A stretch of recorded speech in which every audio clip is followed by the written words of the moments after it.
संदर्भात जे काही त्यांचे विचार असतील किंवा ते ज्या गोष्टी सांगत असतील किंवा करणार असतील त्या संदर्भात त्यांना वेगळं राहण्यासाठी मी सांगितलं नव्हतं किंवा आम्हीही सांगणार नाही किंवा या सगळ्या गोष्टी त्यांनी त्यांच्या सद्विवेक बुद्धीतून कराव्या।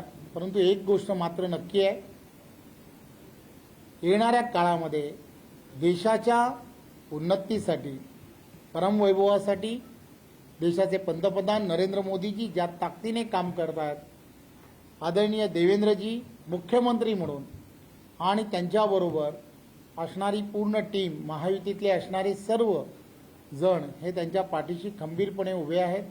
प्रत्येक निर्णय ते फार विचार करून घेत आहेत। महाराष्ट्रातील जनताच्या हिताच्या दृष्टिकोनातून निर्णय घेत आहेत। आपण पाहिलं असेल की काही दिवसा अगोदर किंवा आता घेतलेला निर्णय जो विजेच्या दराच्या संदर्भातला निर्णय आपण गेल्या 20-25 वर्षामध्ये पाहिलं असेल। 20-25 वर्षामध्ये विजेचे दर जे आहेत हे वाढताना तुम्हाला दिसत होते, परंतु देवेंद्रजी एकमेव नेते असे आहेत की ज्याला द्रष्टा नेता, पुढचं कळतं असा नेता आहे। त्यामुळे त्यांनी तेव्हापासून सांगितलं की मी येणाऱ्या काळामध्ये विजेचे दर आहे हे कमी करण्यामध्ये मी नक्की प्रयत्न करेन।